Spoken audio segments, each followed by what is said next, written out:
Lanjutan dari materi sebelumnya, yaitu part 1. Sekarang di sini saya akan membahas teori motivasi. 1. Abraham Maslow, teori kebutuhan. Abraham Maslow 1943 sampai 1970 mengemukakan bahwa pada dasarnya semua manusia memiliki kebutuhan pokok. Ia menunjukkan dalam 5 tingkatan yang berbentuk piramid. Orang memulai dorongan dari tingkatan bawah. 5 tingkat kebutuhan itu dikenal dengan sebutan hierarki kebutuhan Maslow. Dimulai dari kebutuhan biologis dasar sampai motif psikologis yang baik, lebih kompleks, yang hanya akan penting setelah kebutuhan dasar tersebut. 1. Kebutuhan fisiologis adalah rasa lapar, rasa haus, dan sebagainya. Yang kedua, kebutuhan rasa aman, yaitu merasa aman dan terlindungi jauh dari bahaya. Yang ketiga, kebutuhan akan rasa cinta dan rasa memiliki, yaitu berafiliasi dengan orang lain, diterima, memiliki. Yang keempat, kebutuhan akan penghargaan, yaitu berprestasi, berkompetensi, dan mendapatkan dukungan serta pengakuan. Yang kelima, kebutuhan ekualitasi diri, kebutuhan kognitif, mengetahui, memahami, dan menjelajahi, kebutuhan estetik, keserasian, keteraturan, dan keindahan. Kebutuhan ekualitas diri, mendapatkan kepuasan diri dan menyadarkan potensi. 2.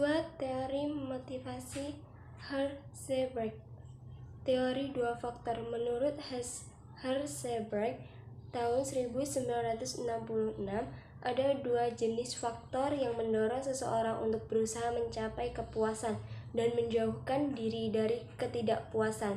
2 faktor itu disebutkan faktor higien, faktor ekstrinsik, dan faktor motivator, faktor intrinsik.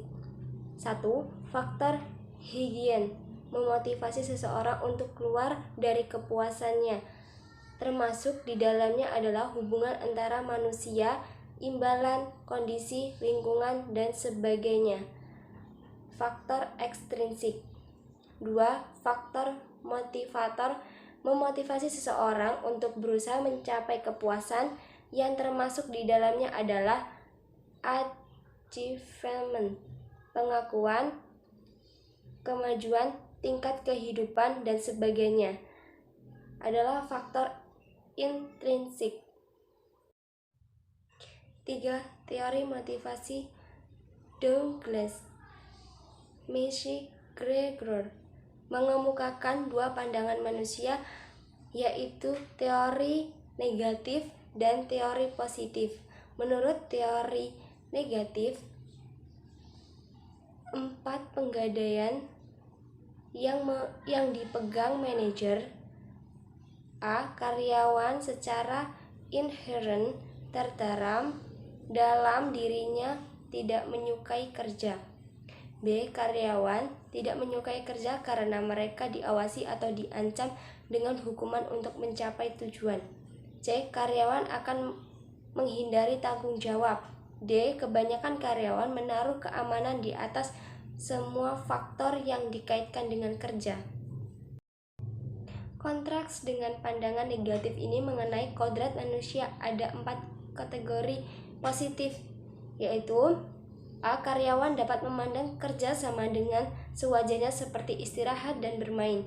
B. Orang akan menjalankan pengarahan diri dan pengawasan diri jika mereka komit dan pada sasarannya. C. Rata-rata orang akan menerima tanggung jawab. D. Kemampuan untuk mengambil keputusan inovatif. Kesimpulan, motivasi merupakan keadaan internal organisme yang mendorong untuk membuat sesuatu. Motivasi dapat dibedakan ke dalam motivasi intrinsik dan ekstrinsik. Motivasi intrinsik merupakan keadaan yang berasal dari dalam diri sendiri yang dapat mendorong untuk belajar, misalnya perasaan menyenangi materi, dan kebutuhan terhadap materi tersebut, apakah untuk kehidupan masa depan yang bersangkutan atau untuk orang lain. Motivasi intrinsik merupakan keadaan yang datang dari individu yang juga mendorong untuk melakukan kegiatan belajar. Sekian presentasi dari saya. Bila ada kata salah, saya mohon maaf. Kepada Allah saya mohon ampun. Wabillahi taufiq wal hidayah. Wassalamualaikum warahmatullahi wabarakatuh.